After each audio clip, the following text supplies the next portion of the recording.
सारांश और समय सगे भाई थे और अब दोनों की शादी हो चुकी थी। विजय लक्ष्मी जी उन दोनों की माँ थी। दोनों अपने अपने गुजर बसर करने लायक कमा लेते थे। अभी उनकी दादी कुंती देवी भी जिंदा थी और काफी बुजुर्ग हो चुकी थी। सारांश की शादी हो चुकी थी और उसका परिवार बढ़ चुका था, जिसकी वजह से उसे आर्थिक दिक्कतों का सामना करना पड़ रहा था। क्योंकि अब उसके 2 बच्चे हो चुके थे, इसलिए अब उसे ऐसा लगने लगा कि गांव में रहकर गुजर बसर संभव नहीं है और उसने शहर जाकर नौकरी करने की सोची, जिसमें उसकी माँ विजय लक्ष्मी जी ने बिल्कुल भी साथ नहीं दिया।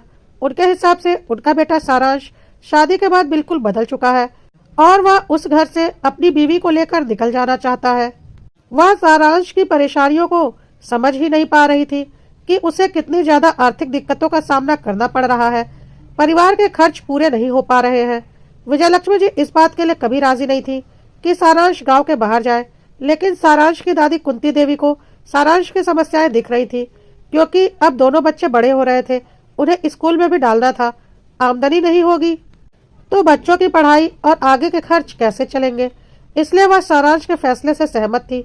सारांश को पता था कि माँ की बातों में आकर उसे और भी ज्यादा मुसीबतों का सामना करना पड़ेगा, लेकिन फिर भी उसने एक बार बोला, माँ अगर आप चाहती हो कि मैं यहीं पर रहूं, तो पिताजी ने जो 2 जगह जमीन खरीदी थी उनमें से कोई एक जमीन बेचकर मुझे कुछ पैसे दे दो, ताकि मैं अपना कुछ बिजनेस शुरू कर सकूं। फिर मैं यहाँ से जाने की सोचूंगा भी नहीं। लेकिन माँ विजय लक्ष्मी जी को लगा कि सारांश शादी के बाद बिल्कुल बदल गया है और सारी जमीन जायदाद अकेले हड़पना चाहता है, इसलिए उन्होंने इसके लिए भी साफ मना कर दिया और सारांश अपनी पत्नी को लेकर शहर चला गया। समय को यह अच्छा मौका मिल गया। वह तो शुरू से ही अपने भाई सारांश की तरह नहीं था, बल्कि बहुत ही शातिर दिमाग का था।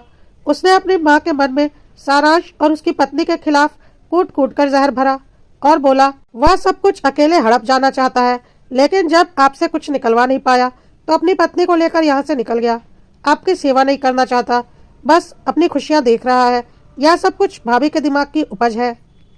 और अपनी माँ का ब्रेन वॉश करने में समय ने कोई कसर नहीं छोड़ी।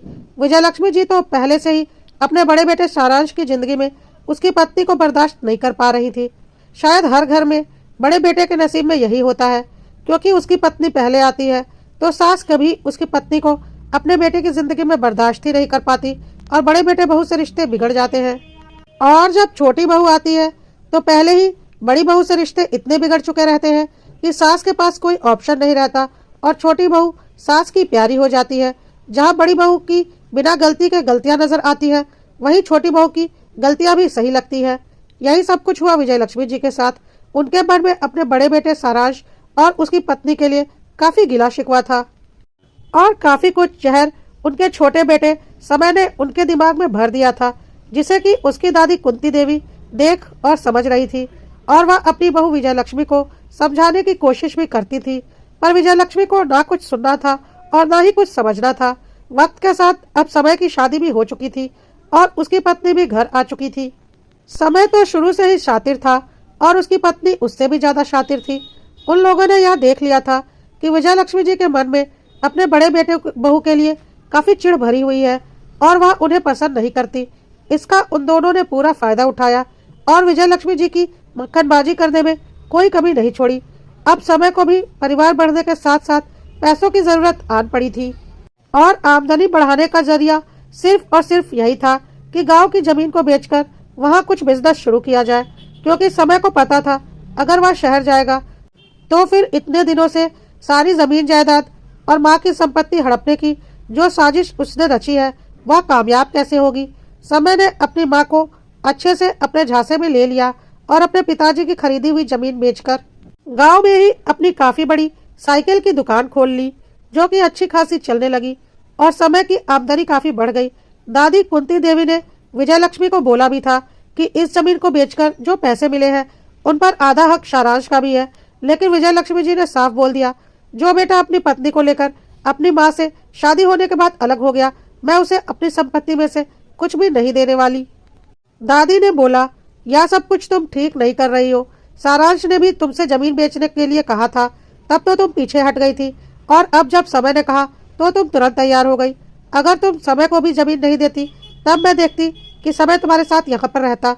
विजय लक्ष्मी ने बोला, यह सब आपके दिमाग की सोच है, अगर सारांश मुझे कुछ मौका देता तो शायद मैं इस बारे में सोचती, लेकिन उसे तो हर हाल में यहाँ से निकलना था। कुंती देवी को समझ में आ गया कि विजयलक्ष्मी जी अपने छोटे बेटे बहू के खिलाफ कुछ भी नहीं सुनने वाली, क्योंकि उनके मन में अपने बड़े बेटे बहू के लिए कोई प्यार, कोई हमदर्दी नहीं है। उनकी बहू विजयलक्ष्मी के लिए सर्वस्व उसके छोटे बेटे बहू ही है। दादी कुंती देवी को पता था कि विजयलक्ष्मी यह काम बहुत गलत कर रही है। खैर, सारांश भी शहर में अच्छा कमा रहा था और परिवार का खर्च ठीक ठाक से चल रहा था। कभी कभी वह कुछ पैसे बचाकर गांव में अपनी माँ को भी भेज दिया करता था, लेकिन फिर भी विजयलक्ष्मी की नज़र में सारांश की कोई कीमत नहीं थी। इसी तरह से करीब 12 वर्ष का समय बीत गया। अब सारांश को शहर में एक घर खरीदने की ज़रूरत पड़ी, क्योंकि किराए में काफ़ी पैसे निकल जाते थे और बच्चों की पढ़ाई में भी काफ़ी पैसे निकल जाते थे। कुछ खास बचत तो हो ही नहीं पाती थी। इसलिए वह गांव गया और अपनी माँ से बोला, माँ, आपने एक ज़मीन बेचकर तो समय को दुकान करने के लिए सारे पैसे दे दिए, तो दूसरी ज़मीन बेचकर मुझे शहर में घर खरीदने के लिए पैसे दे दो। इस पर विजयलक्ष्मी जी ने साफ बोल दिया, सोचना भी मत, शादी होते ही अपनी पत्नी को लेकर तुम अलग हो गए। क्या सेवा की है तुमने माँ की, जो मैं तुम्हें अपनी ज़मीन दे दूं? मैं तुम्हें कुछ भी नहीं देने वाली। सारांश ने बोला, या तुम क्या कह रही हो माँ, मेरा भी तुम लोगों की ज़मीन जायदाद पर बराबर का हक है। विजयलक्ष्मी ने बोला, बस जमीन जायदाद पर हक है, जिम्मेदारियों पर नहीं। सारांश ने बोला, कौन सी जिम्मेदारियां नहीं उठाई है मैंने? मेरी मजबूरी थी, इसलिए मैं यहाँ से गया, लेकिन फिर भी वक्त वक्त पर मैंने यहाँ पैसा भेजा है। आप वहाँ चलकर नहीं रह सकती, यह बात मुझे पता है, इसलिए वक्त वक्त पर हम दोनों यहाँ आ जाते हैं। अभी पिछले साल जब आप बीमार पड़ी थी, मेरी पत्नी यहाँ आकर रहकर आपकी सारी सेवा करके गई थी, क्योंकि आपकी छोटी बहू उस वक्त अपने मायके भाई के बच्चे के जन्मदिन के मज़े ले रही थी और 1 महीने बाद आई थी। क्या जन्मदिन में जाने पर 1 महीने बाद आया जाता है, वह भी तब जब सास घर में बीमार पड़ी हो। मेरे बच्चे स्कूल से आकर घर में अकेले रहते थे और हम लोगों ने उस वक्त टिफिन का खाना खाया था। उस वक्त क्योंकि मेरी पत्नी यहाँ अपने सास की सेवा कर रही थी, जितना हो सकता है उतना तो हम करते हैं माँ। उसके बाद भी आप ऐसी बातें कर रही हो। लेकिन विजयलक्ष्मी जी को ना कुछ सुनना था, ना उन्होंने सुना, क्योंकि समय ने अच्छे से अपनी माँ का ब्रेन वॉश कर रखा था। और विजयलक्ष्मी जी ने साफ बोल दिया कि मैं अपनी जमीन जायदाद में से 1 फूटी कौड़ी तुम्हें नहीं देने वाली। तुम जा सकते हो यहाँ से। यहाँ कोई पुश्तैनी जमीन जायदाद नहीं है कि उस पर तुम्हारा हक बनता है। यह सारा कुछ मेरे पति का किया हुआ है और वह भी मेरे नाम पर है। मेरी मर्जी, मैं जिसे चाहे दूंगी। और रही बात मेरे गहनों की, तो वह भी मेरे है, मुझे जिसे मर्जी उसे दूंगी। अगर पुश्तैनी कुछ है तो यह घर है, कर लो इसका बंटवारा, आकर रहो यहाँ, क्योंकि यह घर तो अभी बिकने वाला नहीं। और वैसे भी अभी तुम्हारी दादी भी जिंदा है। सारांश को अपनी माँ से ऐसे बेईमानी की बिल्कुल भी उम्मीद नहीं थी। समय और उसकी पत्नी वहीं बगल में खड़े होकर मुस्कुरा रहे थे, क्योंकि उनके लिए तो सोने पर सुहागा हो गया था। उनके इतने दिनों की मेहनत रंग जो लाई थी। अच्छा खासा बिजनेस खड़ा हो गया था। गांव में पैसों की कोई कमी नहीं थी और बची हुई जमीन जायदाद भी विजयलक्ष्मी जी ने उन्हीं के नाम करने की सोची थी। सारांश और उसके परिवार को हर तरह से बेदखल कर दिया था विजयलक्ष्मी जी ने। सारांश और उसकी पत्नी ने सपने में भी नहीं सोचा था कि ऐसा कुछ होगा और उनकी माँ उनके साथ ऐसी बेईमानी करेगी। लेकिन विजयलक्ष्मी जी कुछ भी सुनने को तैयार नहीं थी। कुंती देवी को यकीन नहीं हो रहा था कि एक माँ होकर अपने बेटे के लिए इतना जहर भरा है उसके मन में, और इसमें समय और उसकी पत्नी का पूरा योगदान है। यह बात तो वह अच्छे से समझ ही रही थी। खैर, विजयलक्ष्मी जी को कुछ भी नहीं सुनना था और उन्होंने कुछ भी नहीं सुना। कुंती देवी भी अब काफी बूढ़ी हो चुकी थी। उनसे ज्यादा कुछ बोला नहीं जा रहा था, बल्कि उन्हें ऐसा लग रहा था कि उनकी सांसें कभी भी रुक सकती हैं। इसलिए उन्होंने सारांश को अपने पास बुलाया और बोला, बेटा, तू चिंता मत कर, तेरे साथ तेरी माँ ने नाइंसाफी की है, तुझे तेरा हक नहीं दिया, लेकिन यह बुढ़िया तेरी दादी तुझे तेरा हक देकर जाएगी। जिसे सुनकर समय और उसकी पत्नी हंसने लगे और बोले, आखिर दादी के पास क्या है जो वह सारांश को देकर जाएंगी? सिर्फ एक घर जो कि पुश्तैनी है, और खुद ब खुद उसका आधा हिस्सा समय को मिल जाएगा। फिर दादी के पास आखिर है क्या? उम्र के इस आखिरी पड़ाव में कभी भी वह इस दुनिया से जा सकती है। गले में एक चेन, कानों में बालियां और हाथों में 2 सोने के कंगन पहन रखे हैं। उसके अलावा वह क्या दे सकती है सारांश को, क्योंकि उसके अलावा तो आज तक उन्हें कभी कुछ पहने नहीं देखा। विजय लक्ष्मी ने भी अपनी सास के इन जेवरों के अलावा कभी उन्हें कुछ और पहने नहीं देखा और न ही कोई ऐसी जमीन जायदाद वह जानती थी जो उसके सास के नाम पर हो। इसलिए वह भी सोच रही थी कि कुंती देवी यह कैसी बातें कर रही हैं और वह सारांश को क्या देंगी। यह सब कुछ देखकर कुंती देवी का दिल रो रहा था कि एक माँ अपने बेटे के साथ ऐसा भेदभाव कैसे कर सकती है। उन्होंने बोला, शायद मैं कुछ दिन और जी लेती, लेकिन तुम लोगों की इस हरकत की वजह से अब मुझे लग रहा है कि मेरी आखिरी सांसें चल रही हैं और कभी भी मेरा देहांत हो सकता है। वैसे भी अब तो मेरी जाने की उम्र हो ही चुकी है, लेकिन आज मैं ऐसा कुछ करके जाऊंगी कि शायद तुम्हें अपने किए पर पछतावा होगा, लेकिन मुझे तुम लोगों पर भरोसा नहीं, इसलिए मुझे जो करना है मुखिया जी के सामने करूंगी। और उन्होंने जिद करके गांव के मुखिया को अपने घर पर बुलाया। मुखिया जी घर पर आ चुके थे। कुंती देवी ने उनके सामने बोला, मेरी बहू ने अपने पति की संपत्ति, जो कि 2 जगह पर जमीन थी, उनमें से एक जमीन बेचकर अपने प्यारे छोटे बेटे को साइकिल की दुकान करवा दी और दूसरी जमीन भी उसके नाम ही करने की बात कर रही है, क्योंकि वह उसकी है, वह जिसे चाहे दे। और उसके पास जो थोड़े बहुत जेवर है उसे भी वह अपनी छोटी बहू को ही देने की बात कर रही है। अपने बड़े बेटे बहू को मेरी बहू ने कुछ भी नहीं दिया, इसलिए मैं अपनी सारी संपत्ति अपने बड़े पोते सारांश को देना चाहती हूँ। और मैं आप लोगों के सामने यह बात बोल रही हूँ और आप लोग इसके गवाह हैं, इसलिए मैं चाहती हूँ कि मेरे बाद मेरी सारी संपत्ति आप लोगों के सामने सारांश के सुपुर्द कर दी जाए और उनमें से कुछ भी समय को न दिया जाए। मुखिया जी भी हैरान थे कि यह कुंती देवी कैसी बातें कर रही है, उनके पास है ही क्या। कुंती देवी ने आगे बोला, मैंने गले में यह चेन, 2 कंगन और बालियां पहन रखी हैं। यह सब कुछ तो मैं सारांश को देना ही चाहती हूँ। इसके अलावा मेरा जो कुछ भी है वह सब कुछ भी मैं अपने बड़े पोते सारांश को ही देना चाहती हूँ। यह सब कुछ सुनकर समय और विजय लक्ष्मी जी हंस रहे थे कि इतनी सी बात के लिए मुखिया जी को बुला लिया, वह तो वैसे भी उसे दे देती, हम उसमें से कोई हिस्सा नहीं मांगते। कुंती देवी ने आगे बोला, और मेरे पास थोड़े पैसे हैं जो मेरे अंतिम संस्कार के लिए काफी है, तो मेरा अंतिम संस्कार करने के बाद वह सारे पैसे भी सारांश को दे दिए जाए। मुखिया जी भी सोच रहे थे कि शायद कुंती देवी की उम्र के साथ पागल हो गई है और अपने 2-4 जेवरों की तुलना एक जमीन के बड़े टुकड़े से कर रही है। उसके बाद कुंती देवी को सांत्वना देते हुए मुखिया जी ने बोला, बिल्कुल बिल्कुल अम्मा जी, आपने यह जो जेवर पहन रखे हैं यह सारा कुछ हम सारांश को दिलवा देंगे, आप उसकी चिंता मत कीजिए। और आपके पास जो थोड़े पैसे हैं उनसे आपका अंतिम संस्कार करवा दिया जाएगा, अब आप परेशान मत होइए।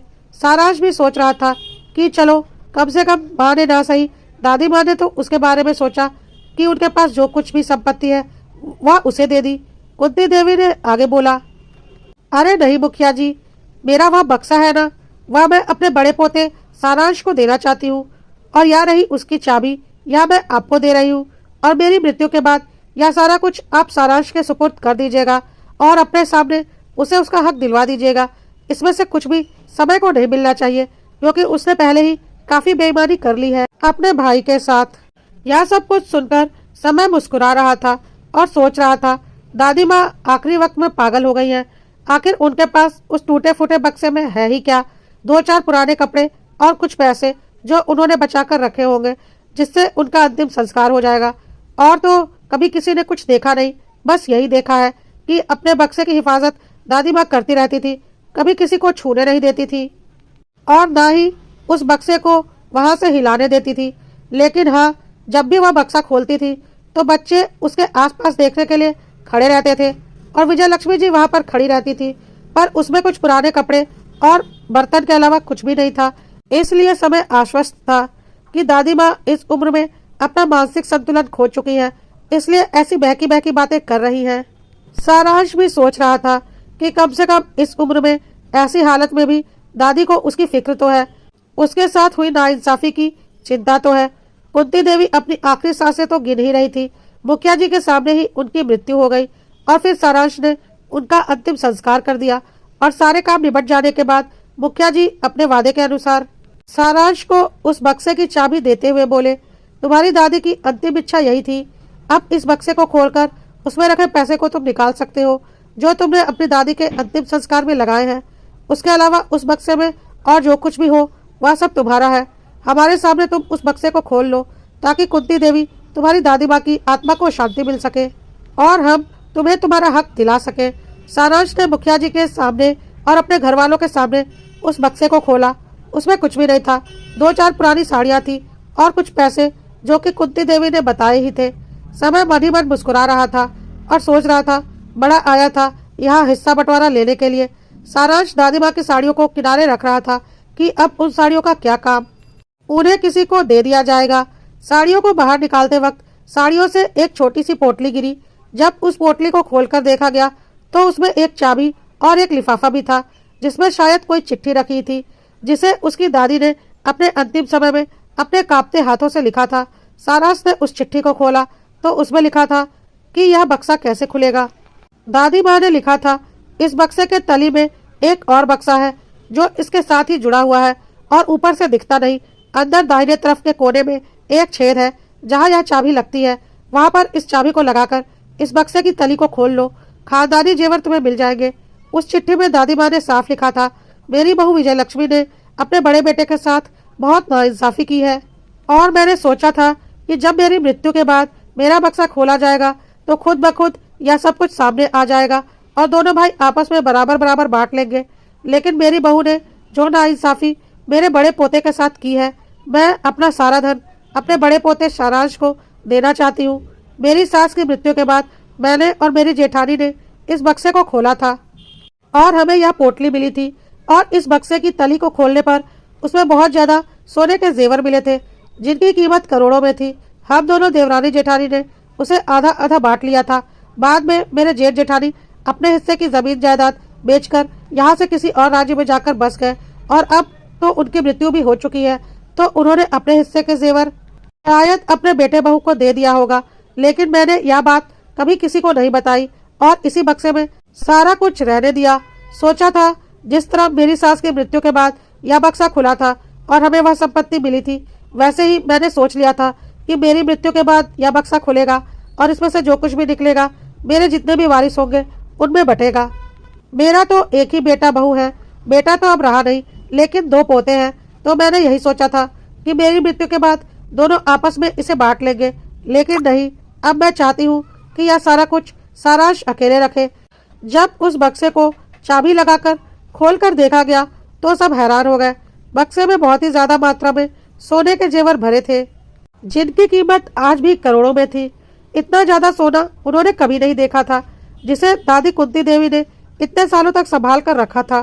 खैर, मुखिया जी के सामने ही वह सारे जेवर सारांश के सुपुर्द कर दिए गए और सारांश आज मन ही मन अपनी दादी माँ को प्रणाम कर रहा था और बोल रहा था, माँ ने तो उसके साथ बेईमानी कर ली, लेकिन दादी माँ ने जाते जाते उसके साथ इंसाफ कर दिया।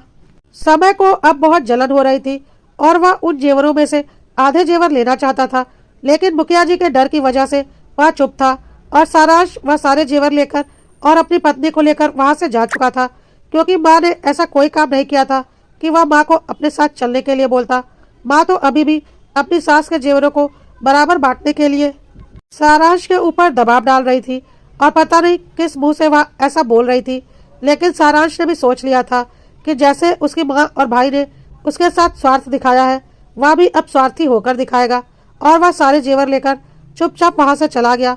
मुखिया जी के रहते किसी की कोई हिम्मत नहीं हुई सारांश के ऊपर कोई दबाव डालने की।